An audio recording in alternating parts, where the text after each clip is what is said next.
Hi, welcome to my class, Secret Intelligence Service MI6. And we're going to talk about how it came about, but most importantly, this class is going to give you a little glimpse into European history, especially the early 20th century, 1900s. Um, this is a course outline. Today we're going to talk about the introduction, history of Secret Intelligence Service and why it was created. Lesson 2, we'll go over World War One and La Dame Blanche. Lesson 3 is the Russian Revolution and a failed attempt to assassinate Vladimir Lenin. Lesson 4, Sir Paul Drake's The Man with a Thousand Faces. Lesson 5, World War II, Section D and the Propaganda War. Lesson 6, World War II, Setting Europe Ablaze. Lesson 7, World War II, Service Clearance. And Lesson 8, World War II, the Sussex Scheme. Okay, so for today, the class agenda is going to be about Europe and the Great Britain in early 1900s. What was it like? What was the setting? What for the creation and origins of MI6? And we're also going to go over Germany in 1909, the Tirpitz Plan, Tirpitz risk theory, Captain Sir Mansfield, George Smith-Cumming. Such a British name, isn't it? MI6 and their overall mission. Okay, so first, let's look at Europe and Britain in the early 1900s.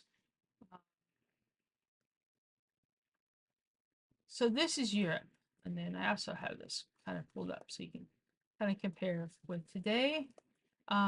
Basically, Europe was run by, it had five great powers: Britain, Germany, France, Italy, Austria, Hungary, and Russia. And then also the Ottoman Empire was in its decline. That's down here.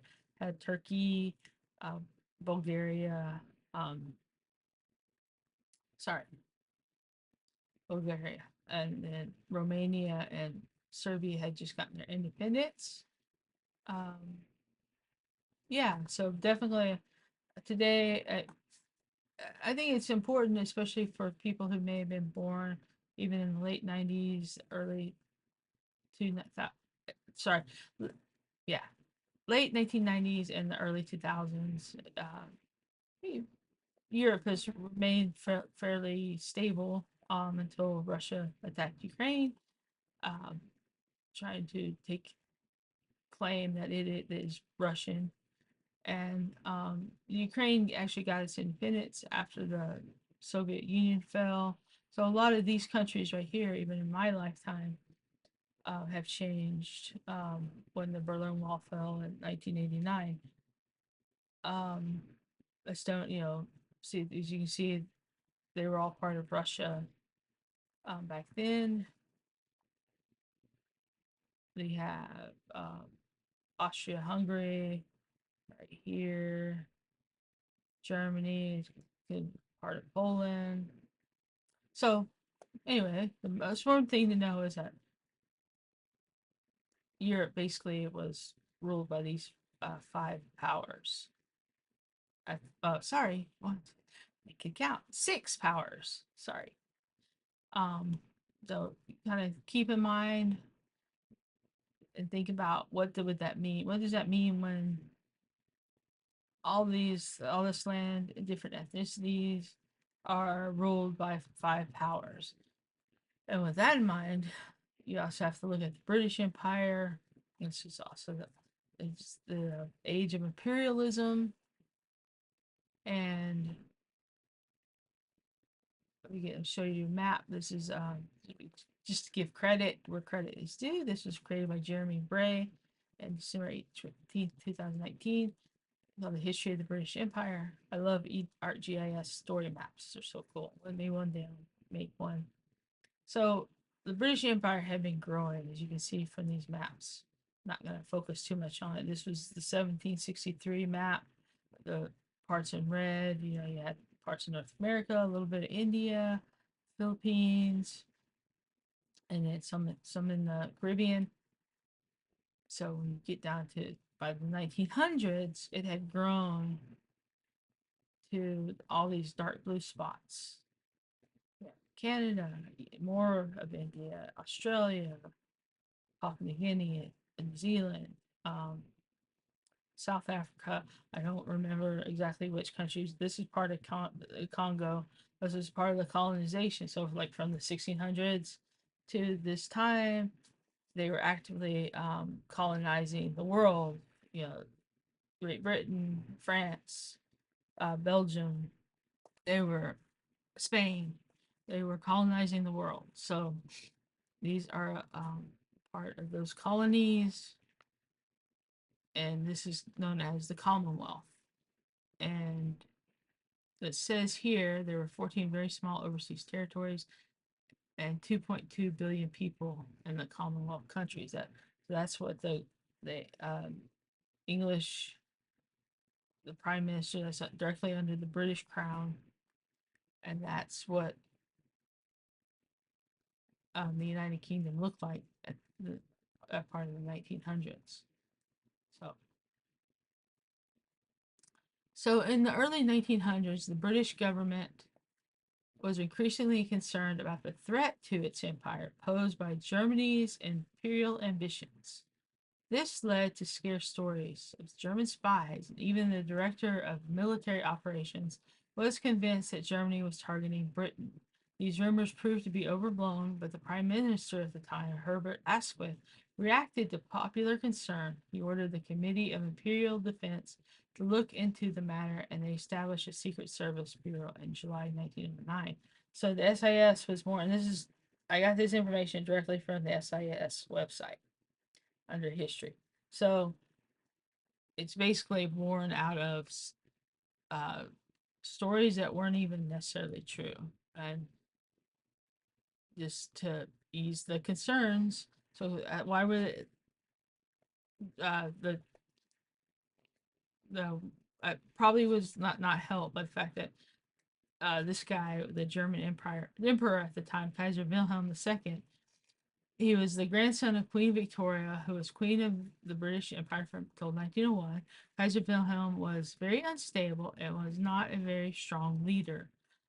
He was very weak in diplomacy and allowed an important treaty with Russia to lapse. Russia, in turn, made a treaty with Germany's enemy, France. And so his instability made the rest of Europe nervous, especially Great Britain, especially when he began building up his military, which leads us to the Tirpitz Plan. So Kaiser Wilhelm II ordered the strengthening of the Imperial Navy, then a small coastal fleet, and he wanted to make it into a fleet with global capabilities. Admiral Alfred von Tirpitz is put in charge of this project. Thus, it is known as the Tirpitz Plan. Germany would fail in surpassing the British Navy, but would become the second biggest navy in the world. This is a picture of one of their fleets, the SMS Braunschweig. So this is what the Tirpitz risk theory basically was. If the German Imperial Navy reached a certain level of strength relative to the British Royal Navy, the British would try to avoid confrontation with Germany.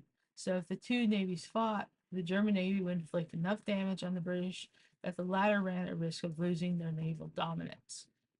So because the British relied on their navy to maintain control over the British Empire, remember the map, it showed it all over the world, and the best way to get to those places and to travel and bring supplies was by ship. The didn't have air power. Well, not to the extent that we have today. So, because the British relied on their navy to maintain control over the British Empire, Tirpitz felt that they would opt to maintain naval supremacy in order to safeguard their empire and let Germany become a world power.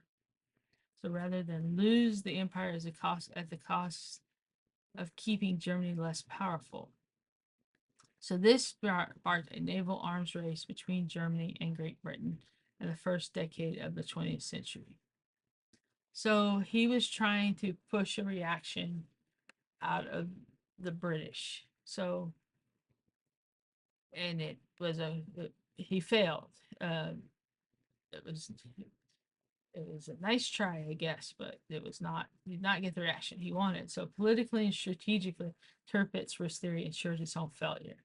So by its very nature, it forced Britain into measures that would have been previously unacceptable to the British establishment, and the necessity to concentrate the fleet against the German threat involved Britain making arrangements with other powers that enabled her to return the bulk of her naval forces to home waters. So they did not factor in when Tirpitz was coming up with this great theory. He did not factor in friends that we make along the way. So the HMS Dreadnought. This is a picture. The great. So this is arms race launched. Um, sorry, let me just read what I wrote. Great Britain accelerated the arms race in 1906 with the launching of the HMS Dreadnought, a revolutionary new type of battleship boasting 12-inch guns. So so this also brought along new types of weapons, which would be important as we go along into World War One.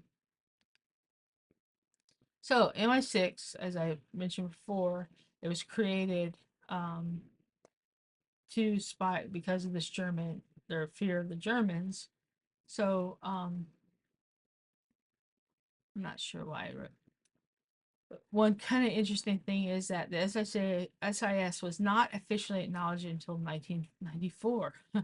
Its initial mission was to control secret intelligence operations in the UK and overseas, particularly concentrating on the activities of the Imperial German government. So there you go. This is his first appointed director, Captain Sir Mansfield George Smith-Cumming. He was a naval officer in the Royal Navy, and between 1909 and 1914, he recruited part-time casual agents in the shipping and arms business to keep track of naval construction in German shipyards and acquire other technical intelligence. He also had agents collecting German intelligence in Brussels, Rotterdam, and St. Petersburg, Russia.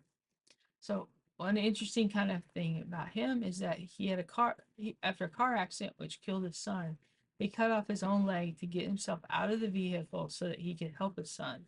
And then he had to have a prosthetic leg. So he would use that prosthetic leg for dramatic effect to scare people. So that's what it said. And just a short little YouTube. The threats, we're told, are numerous and complex, from violent extremism. I'm gonna post this link in I'll have the link to this video on the YouTube page, but I'll go directly to the website because we said we were going to talk about their mission, and